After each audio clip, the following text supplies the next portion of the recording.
Indiana Jones and the Dial of Destiny is directed by James Mangold. This is an action-adventure science fiction film. This is the fifth movie in the beloved Indiana Jones saga. The movie stars Harrison Ford as Dr. Henry Indiana Jones Jr., Antonio Banderas as Ronaldo, Phoebe Waller-Bridge as Helena Shaw, John Rhys Davies as Sala, Toby Jones as Basil Shaw, Ethan Isidore as Teddy, Mads Mikkelsen as Dr. Baller, and Karen Allen as Marion Ravenwood. This movie is rated PG-13 for sequences of violence, action, language, and smoking. This movie would be okay for anyone 15 years of age and older, but no one below that. The movie has a runtime of 2 hours and 34 minutes. Indiana Jones and the Dial of Destiny was released in theaters in the United States on Friday, June 30th, 2023. I did see this movie once in theaters. 12 years after the events of Kingdom of the Crystal Skull, we find Dr. Henry Indiana Jones Jr. living in New York City teaching archaeology at Hunter College. As he is getting ready to retire, Helena Shaw, the now grown-up daughter of an old colleague and friend of his, and Indy's goddaughter, who he lovingly calls Wombat as a nickname, shows up looking for a piece of an ancient artifact called Archimedes' Dial. After being framed for murder by former Nazi scientist Dr. Jurgen Voller, who is also looking for the dial, Indy and Helena, as well as a young kid named Teddy, go on the hunt for the second half of the dial to keep it out of the hands of Voller so he cannot use it to rewrite history. That is the summary synopsis, so here are my negatives. Okay, first off, why has Indiana Jones moved from Marshall College in Bedford, Connecticut to Hunter College in New York City, especially right after the events involving the Crystal Skull when he was promoted to the Associate Dean of the college? I mean, moving and going to New York City just doesn't seem like something Indy would do no matter what has transpired in his professional or personal life. Plus, they gave us no reason or explanation as to why he did that. I realize that this movie is centered on an object they were looking for back in Germany during World War II, but for crying out loud, Nazis? Again? We already had Nazis as bad guys in 2 films already. We had them in Indiana Jones and the Raiders of the Lost Ark and Indiana Jones and the Last Crusade. I mean, seriously, they could not have thought of any other group of bad guys for Indy to deal with, so they're just like, okay, people hate Nazis, and they worked in 2 other Indiana Jones movies, so let's do Nazis again. To me, that's lazy writing. I mean, we can't think of anything new, so let's just use what worked in the last few movies. Unacceptable. The character of Helena Shaw was not a good character. I did not like her at all.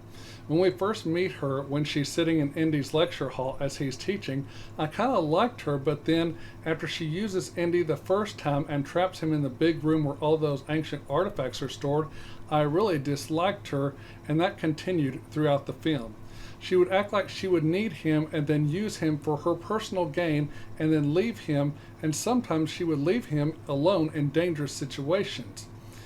She is no hero. She's a damn coward. They could have wrote something different to where he does not have to deal with her.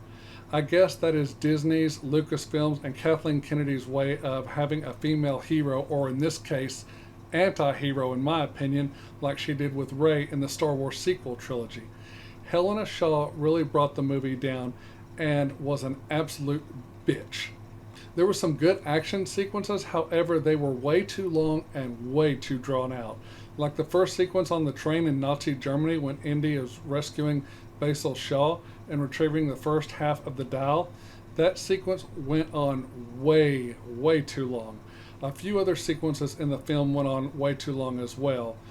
James Mangold and the writers could have shortened that up and had the film still make sense and still be good. Just shorten up those sequences. One of the worst things about this movie that really made my blood boil was when we see Indy at his New York City apartment and the camera goes over part of the counter and we see this piece of paper that reads separation agreement between Henry Jones Jr. and Marion Ravenwood. Oh, that pissed me off big time. That is when I lost a whole lot of interest in the movie, and it just took me out of the movie because I thought since The Last Crusade wasn't the final film of the trilogy, and I thought Kingdom of the Crystal Skull was going to be, because it left Indiana Jones and Marion Ravenwood in a happy place, and that was satisfying to me. We do finally get an explanation as to why they are separated later on in the film, but even that really didn't sit well with me. But that part just made me so damn mad. The explanation of Mutt Williams, Henry Jones III, ties right into why Indiana Jones and Marion Ravenwood are separated, plus it answers the question, why is Mutt not in this movie? We learn in the film that out of spite towards his father, Mutt Williams went and enlisted in the United States Army and died during the Vietnam War.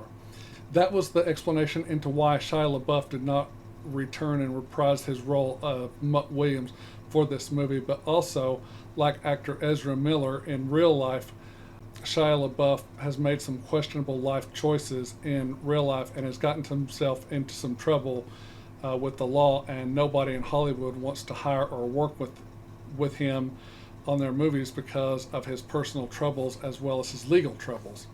But the explanation given in the film was not well thought out.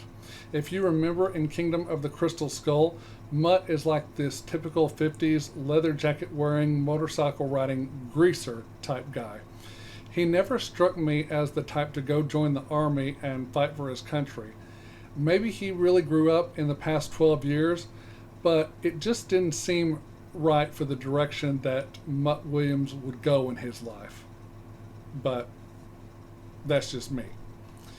Finally, I was really upset right when the film opened up because they did not transition from the Paramount Mountain logo like the previous 4 films did. I mean, that's part of the awesomeness of what makes an Indiana Jones film, is seeing the Paramount Pictures logo and then seeing it morph into a location in the film or something else. Like for Raiders of the Lost Ark, it was the top of a mountain that was shot in Hawaii but was used as a mountaintop in the Peruvian jungle.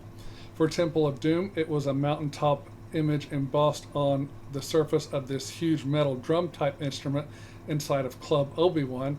And for The Last Crusade, it was the top of a huge rock structure formation at Arches National Park in Utah. And for Kingdom of the Crystal Skull, it was a prairie dog mound. Total disregard and disrespect to the first 4 movies, as this one opened up without the Paramount Pictures logo mountain transitioning to something that looks like it in the film. To me, that's like opening up an episodic Star Wars movie without the famous opening crawl with the Star Wars theme. James Mangold and Kathleen Kennedy should be ashamed of themselves for not including that.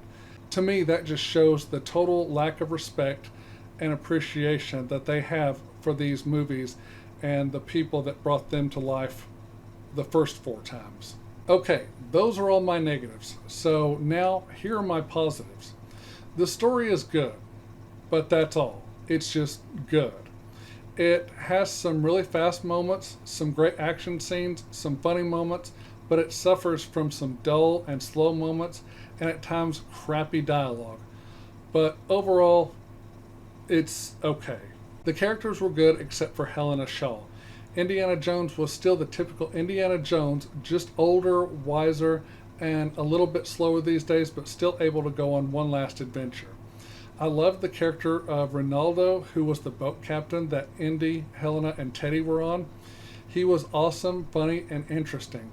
What's funny is when I was watching this, I could not for the life of me remember who it was who was playing Ronaldo, but I knew the voice and I knew he looked familiar, and finally it popped into my head right after I left the theater, and I was like, oh yeah, that was Antonio Banderas. I also really liked the character of Teddy, who was played by Ethan Isidore. He was like a companion to Helena first, and then became a companion to both Helena and Indy. I like him a hell of a lot more than I liked Helena, but I also felt like they were trying to use this character to replace Short Round. I mean, I know they are 2 completely different characters, and each brought their own things to 2 different movies, but he was more with Helena than Indy. However, one thing that bothered me about this character is he's a kid, so how in the world does this kid know how to pilot a freaking airplane? I mean, yeah, I guess it's possible. I had to suspend my disbelief during that sequence. He was also able to land it safely. Okay, whatever. I went along with it, but at the same time, I was just like, yeah, right. That's not possible in reality. He would have freaking crashed the thing way before the scene where he lands. The acting by the actors was really good. Everyone did a really good job. I must say, I really liked Mads Mikkelsen as Dr. Voller, but he played a much better villain in the MCU film Doctor Strange as Master Caecilius. Toby Jones is always amazing in everything he stars in, and he brought a great, believable performance in this movie as well. I must say this about one actor, and that is Boyd Holbrook. Now, I think Boyd is a great actor and has some really great performances and roles that he's done. He gave a great performance in this movie as well as other movies. So, my question is, why does James Mangold always cast him as the villain in his movies? He was the villain in Logan, and he was the villain in this movie. I mean, come on, Mangold, why don't you cast him as the protagonist in one of your films once in a while? It was so great to see Karen Allen return as Marion Ravenwood for just a few short scenes. Also wonderful to see John Rhys Davies come back to the franchise as Sala, who is still good friends with Indy and living in America with his children and grandchildren. Sala was always a great supporting character and one that I've always liked. The look of the film was really good, and the color grading of the film made it look like all the other Indiana Jones films, which I very much appreciated. The special and visual effects used in the film were mainly practical. There were some instances where CGI was used, which according to James Mangold wasn't very much. The de-aging technology used to make Harrison Ford look younger in some scenes was great and looked really good. You couldn't even tell that de-aging technology was used. There were a few other scenes and sequences where CGI is used, and they looked pretty good. But the film looks good because mainly practical effects are used, and I appreciated that. The music in Indiana Jones and the Dial of Destiny was great, as always. The score music was once again done by the master of movie scores himself, the great John Williams. We of course hear more than once the main Raiders March theme. We also hear some cues from some of the other movies. We do hear the love theme that was used in Raiders of the Lost Ark and Kingdom of the Crystal Skull for Marion Ravenwood and Indiana Jones. John Williams also brings us some new music and new tracks for this movie, which are great and add to the adventure that the movie takes us on. There are also some great songs used in the movie, which are great and give the movie a little something extra, but nothing beats the great John Williams score. Okay, those are all my positives, so now it's grading time. I'm going to give the action-adventure film Indiana Jones and the Dial of Destiny a solid C+. Here are my final thoughts for the movie. Again, this movie is good, not great. It does suffer from some of the same issues that the Disney Star Wars sequel trilogy suffered from, which hurt those films, and it hurts this film as well. Two things I would have loved to have seen in this movie: a cameo from Willie Scott from Temple of Doom, and a now grown-up short round cameo as well from Temple of Doom.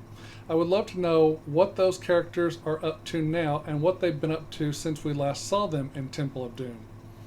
Will I be buying this movie? I don't know yet. I'm still tossing that question around in my head. I thought that The Last Crusade had the perfect ending and that we didn't need a fourth movie, but when we did get Kingdom of the Crystal Skull, I thought that that ending was a great wrap-up to the saga as well. This movie I could have done without, so I don't know if I'm going to buy this one or not. Okay, that's it for this video. Thank you all so much for watching. I'm going to say good night.